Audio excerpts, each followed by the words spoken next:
법원에서는 윤석열 전 대통령의 내란 우두머리 혐의 재판 결심 공판이 진행되고 있습니다. 피고인이 8명에 달해서 절차들을 고려하면 특검의 구형은 늦은 시간에 나올 것 같습니다. 법원에 나가 있는 취재기자 연결해서 자세한 내용 알아보겠습니다.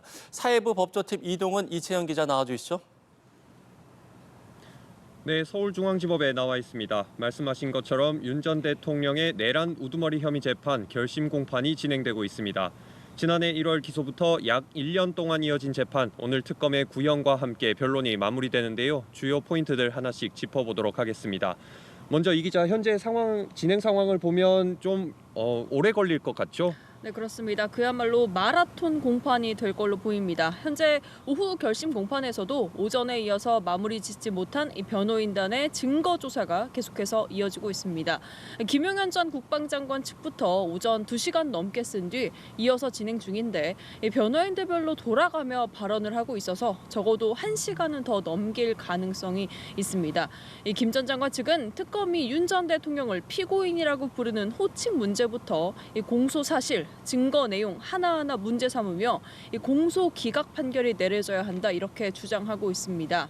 특히 김 전 장관 측이 서증조사 자료를 늦게 준비해와서 재판 시작이 일부 지연되기도 했는데요. 오전에 특검과 실랑이가 벌어지자 지기현 재판장이 제지에 나서기도 했습니다. 지 판사는 프로와 아마추어 차이는 징징대지 않는 것이라고 했고 김 전 장관 측이 언성을 높이자 그게 징징대는 거라며 준비가 안 됐으면 정중히 양해를 구해야 하는 것이라고 일축하기도 했습니다. 이제 남은 군경 수뇌부 변호인단에 이어 윤 전 대통령 측 증거 조사는 제일 나중에 할 걸로 예상이 되는데 윤 전 대통령 측만 6시간 넘게 소요될 걸로 보입니다. 이 절차가 마무리돼야 본격적으로 특검 측의 최종 의견과 구형이 나오게 되는 건데요.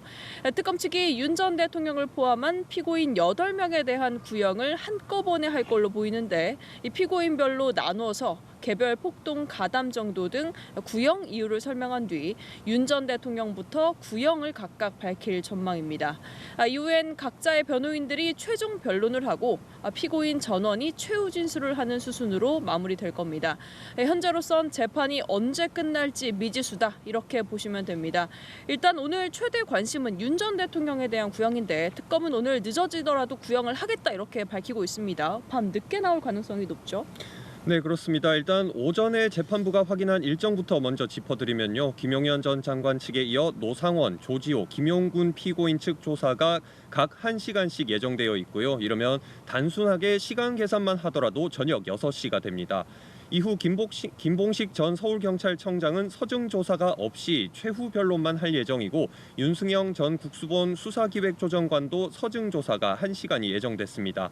이때부터 윤 전 대통령 측의 증거 조사가 이어질 텐데요. 말씀하신 대로 윤 전 대통령 측은 최소 6시간, 최대 8시간을 예상하고 있습니다. 다만 윤 전 대통령 측은 재판부의 당부대로 증거 조사와 최후 변론을 이 시간에 같이 소화한다는 방침인데요. 그렇다고 해도 다시 한번 단순히 계산을 해봐도 시간은 내일 새벽 1시가 됩니다. 네. 이때부터 특검의 공소 사실 및 최종 의견 설명이 시작된다고 쳐도요. 이렇게 되면 피고인들에 대한 특검의 구형 자체는 자정을 넘겨 내일 새벽에 이뤄질 수도 있습니다.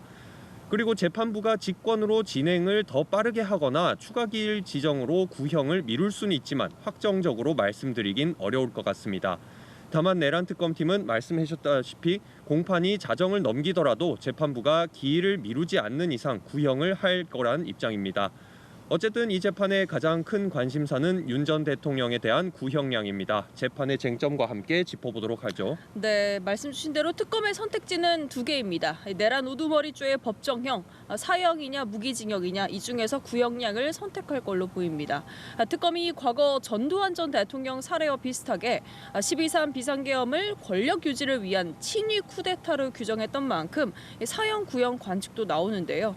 반대로 우리나라가 실질적으로 사형을 집행하지 않고 있다는 점, 또 을 비춰서 실제 형이 내려질 만한 실질 구형을 한다는 관점에서 보면 무기징역을 택할 거란 관측도 나옵니다. 실제 특검팀 내부에서도 두 의견이 비등비등했던 것으로 취재가 됐고요. 그렇습니다. 이번 재판의 쟁점도 한번 짚어보면 한마디로 내란죄가 성립하냐 이 부분입니다. 이 내란죄 구성 요건인 국헌문란 목적이나 이 폭동의 실행이 없어서 무죄가 선고돼야 한다는 게 윤 전 대통령 측의 입장이거든요. 여기에 호소용 계엄이었기 때문에 계엄 국면이 짧았고 인명피해도 발생하지 않았다는 논리도 계속해서 펴고 있습니다. 하지만 특검은 위법적 계엄 선포령 발령, 또 군병력 선관위 출동 등 일련의 행위들이 하나의 폭동 행위로 봄이 마땅하고 또 목적 달성 여부는 이 범죄 성립 여부에 영향이 없어서 결과적으로 국헌문란 목적이 인정돼 내란죄에 해당한다고 보고 있습니다. 이를 뒷받침하기 위해 계엄 모의 시점을 앞당기는 등 공소 사실을 막판까지 구체화해왔습니다. 말씀 주신 것처럼 꽤 늦게까지 재판이 이어질 것 같지만 구형만큼이나 윤 전 대통령의 최후 진술도 관심입니다. 어떤 내용이 담길 걸로 예상이 됩니까? 네, 윤 전 대통령은 그간 적극적으로 나서 변론이나 증인 신문을 해와서 이번 결심 공판의 최후 진술에도 어떤 말이 나올지 굉장히 관심이 쏠리는데요.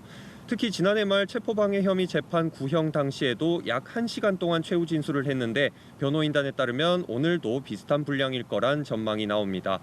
재판부가 시간 제한을 두지 않겠다고 했는데 지난 구형과 마찬가지로 발언을 미리 준비해와서 읽을 것으로 전망됩니다. 그간 발언들에 비춰볼 때 윤 전 대통령은 다시 한번 거대 야당의 입법 독재 탓을 할 가능성이 높고요. 최소한의 군경 인력을 동원한 유혈 사태가 벌어지지 않은 말씀하신 대로 호소형 평화적 계엄이었다는 주장도 다시 한번 강조할 걸로 보입니다. 네. 이와 함께 법률가, 검사로서 수사를 해왔다는 입장을 수차례 말한 데 비춰 특검의 공소장 변경이 위법하다든지 이런 기술적 발언을 할 가능성도 굉장히 높습니다. 네.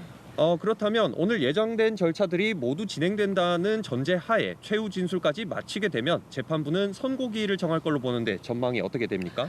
네, 내란 재판에 대한 선고는 다음 달인 2월 초중순, 늦어도 법원 정기 인사 전까지는 이뤄질 것으로 보입니다. 이와 함께 윤 전 대통령의 체포방해 혐의 재판 1심 선고도 일주일 뒤인 오는 16일 진행될 예정이라 이 내란 본류 재판보다 먼저 결과가 나오는 셈입니다. 오늘 결심 공판은 내란 특검법에 따라 녹화 중계가 되고 있습니다. 피고인이 8명에 달해 구형 절차가 길어질 걸 감안하면 영상 일반 공개는 밤 늦게 자정이 넘길 수도 있을 걸로 보입니다. 네, 저희가 준비한 소식은 여기까지입니다. 이어지는 법원 상황 계속 취재해서 전해드리겠습니다. 지금까지 서울중앙지법에서 전해드렸습니다.